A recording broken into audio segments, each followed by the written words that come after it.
heavy, like, with the drums and the synth sounds in it. Oh, So it was nice then to give a contrast. no, and that's no fair enough, and it's a good point. Just because I mean, especially with electronic music, it's with like I've said before. I mean, I'm sure it's kind of hard to arrange sometimes, just because of some of the different mixes and finishes that kind of have to kind of somewhat meld into each other, not so that they look like they're the same song, but just so they can flow properly and get that kind of up, down, and getting around beat that keeps people interested in listening. So, and mellowing it out, just getting closer to the end of the album was actually a really good fit, just because kind of tamed it down a little bit just before it picked back up again to finish the album off. Yeah, exactly. Yeah, I think if you just had everything at the same tempo all the time, you'd sort of stop listening. Well, it'd be boring. Oh, absolutely. That's why a lot of stuff doesn't survive, is because it's the same thing over and over again. If you have highs and lows, you sort of wakes you up if you fall asleep towards the end of a song. I think that's all down to your. I don't know if you noticed from this album, there's a lot of tracks that if you took the vocal out, they could be used on film scores. Andy's big into film scores, so a lot of the tracks, if you actually listen to what's going on the vocal, you'd think to yourself, wow, that could be in a movie. There's a lot of stuff going on, and I think that if you listen to the album from start to finish, it's sort of like a film score. It's that, you know, it runs in that kind of a direction. So yeah, I mean, that's it really. No. Make the film someday. Yeah, maybe we'll make the film. I was gonna say, that being said, was that done intentionally? Yeah, I don't think so. I think from watching films, and like both of us DJ as well, so we sort of have an idea of it's good to have a flow to things and to have highs and lows. No, to have a sort of dynamic in it. You know, without the highs, there is no lows. Without the lows, there's no highs. You know, so as I was saying, if you had it all low, then there's no difference. If you have it all high, there's no difference. So makes it interesting. Yeah, absolutely. I never. Another interesting point. Now, just with you saying, oh no, it could be a film score. Would that be something that maybe as something in the future you'd actually think about doing or trying? I'd actually love to do a film score, but do totally different music as you'd expect from a film. Like just use sounds that you'd never usually hear in a film score. So people actually, well, maybe it'd take away from the film a bit, but just don't use the songs or the sounds that people expect to be used in a film. Just do something totally different for it. Yeah, I would think it'd be a lot of fun, because you know it's with the stuff you do. I mean, I would think it would be nice to, obviously, like you said, try something different, but just, I mean, now here's another new avenue, and now you're using a whole bunch of different sounds, and just like, you know, your options are unlimited. You know, there's so much you can do. So I just, you know, and plus stuff you're already doing now, I would think would be somewhat of an easy crossover for you as well. Yeah, I think it would. I'd love to do it. So maybe in the future, the future, excuse me, we'll see that happening. Yeah, right. We got one more question from Nessie here, and then we're gonna get to another song. This question, she says, she asks, how are your live sets arranged? What instruments are added, like synth, loops, sound, electronic layers, and do can you hear? Do they alter the songs sometimes when playing them live? We'd have the set list worked out beforehand, so we'd sort of stick to that. But then we'd be twiddling knobs on stage, and I have like a drum pad thing as well. Sometimes we'd be adding drums into it. But yeah, just twiddling knobs really. I'm playing a bit of keyboard as well. That's about it. Oh, there you go, Nessie. All right. Well, in the future now, we'd love to have like a full band, with like a string quartet and a brass section and drums and guitars and bass, but we don't really have the time to get all that going at the moment. Yeah, and unfortunately the money to go with it, right? So exactly, yeah. So next up, what's that? Sorry. It'd be great if we could do it. Oh man, that'd be amazing. I would love to see that happen. Yeah. So next up, we're gonna get to this song that that you wrote a few years back, and it was never quite finished until now. This song is called "Dead Cat Bounce." It's off Analogue Wave's new album Kashmir, which is out today. Dig this.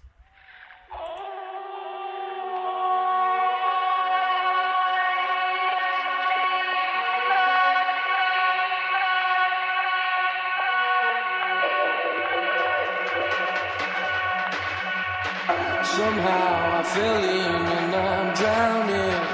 Need to get some control, I need to get out of here. This place is caving in on me. Read between the lines and make it better. It's getting hard, I need it more than ever, and I gotta leave. So try not to depend on me. It's days like these when it all comes down and I scream out loud, I believe it.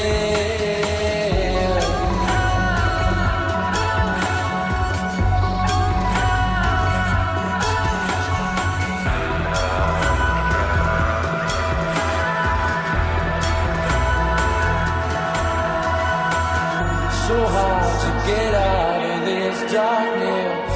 Faces circle my soul, I need to get out of here. This place is caving in on me.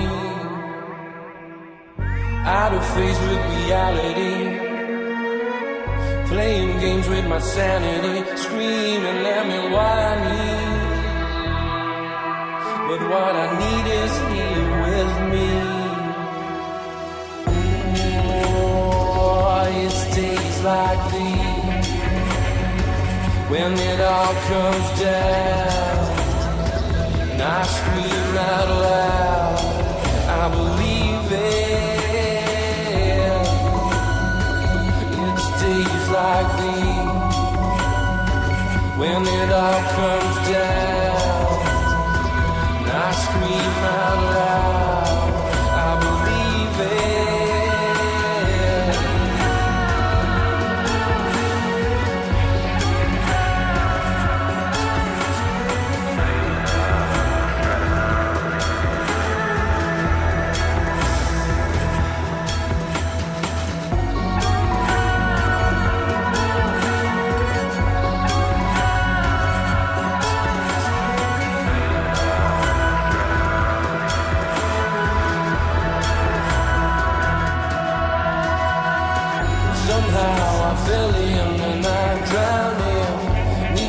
Some control, I need to get out of here.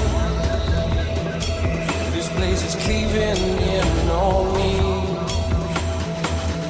Read between the lines and make it better. It's getting hard, I need it more than ever, and I gotta leave.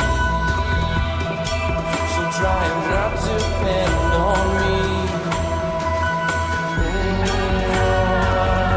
Stays like these when it all comes down, and I scream out loud, I believe it.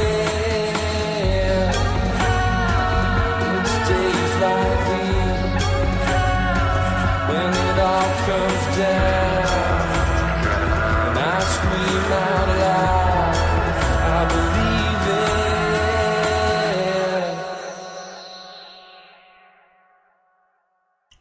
Dead Cat Bounce by Analogue Wave off their new album Kashmir. Now this one, like, it's a really cool track. Just the simple fact that it kind of it's got that retro feel to it, and it's one of those songs you can kind of like really absorb and sort of, in a sense, put yourself in the moment. Like, you know, it can almost like picture certain things going on. Like, it's one of those songs that kind of really makes you think and kind of like just gives you this kind of different feel to it. At least it does for me, and that's some of the reasons I really like this song. Just the way it kind of makes me think and kind of almost puts you off into la la land, but in a good way. You know, you're still like fully focused on the song, but it's just kind of taking you to a different place. Yeah, it's as I said when we said at the beginning, it's an old track. It's a track that I had from a previous band that like we just could never finish. We tried to finish it. It's a very personal track for me, so lyrically, it's about a good friend of mine who passed on. But Andy just said, look, I'll take it, and I always wanted to finish it. It was always in the back of my mind it needed to be finished. So Andy took it, and the day that he handed it to me, the day that he played it for me, I had headphones on. I was like, oh my god, it just grabbed me. It grabbed me by the throat, threw me around the room. Like it's brilliant. It's a brilliant track from start to finish, and it's masterfully produced. It's just brilliant. He couldn't have done any better, I don't think. Well, that's like I said, I really do appreciate this tune, and we've gotten a lot of good feedback from that song too. Yeah, excellent. Yeah, excellent. So between that one, pretty much I've played Dead Cat Bounce and probably Half-Light the most, but just in general, I have played a few other songs. I have played Scatter and Sallow as well, and I Feel Hollow, and all the songs have been getting good reviews. And like I said, I've got a lot of people that are just like really excited to get the album, and even like some friends of mine here just kind of passing it along. Here's like, you guys got to hear this, and like, where's the stuff from? Like Ireland, and they're like, all of a sudden, they're like so much more excited. It's like, and so they take a closer listen. Yeah, it's just this album. Like I said, I can't say enough good things about it. I mean, I really can't. It just absolutely unreal to me. How well this album just kind of was put together. I mean, you guys did such a good job with it, and I just like I was really happy for you guys when this was all done. And I mean every word I say. Like, you can tell the heart, everything that was put in this album. I mean, it's so much more than GLW. Like, it like I said, that album was great, but this one just blew out of the water. It seemed much more focused, and just all around put together really well. Like, I mean, like, you guys really thought long and hard, and to put together the right way. Yeah, we had a clear plan for this one. I think we knew what we were going to do. We knew from the beginning. I can remember going to we were on our way to a radio to do a live. We were going to sing a couple of songs live on an Irish radio station, here in Dublin, and we were in the car on the way. I think the debut was only out a couple of weeks, and we were like, right, the next album's called Casimir, and it just went from then. I can remember the conversation, and Andy turned around to me and said, it's going to be harder, it's going to be faster, it's going to be darker, it's going to be more electro, and we were like, right, cool, let's do it. And from then on, there was a clear path of what way he wanted to go. And every time I got a track from Andy, he knew exactly what way he wanted it to finish. So it was really, really, for me, I write on anything. I write on ads on the television. I mean, it just, for me, the music that he sent was just brilliant. And I think that's why we click. And I think we spoke about that before, Brian, on the previous interview. Yes, we did. Click. Sev and Andy just click musically. Anything. You could hand me anything.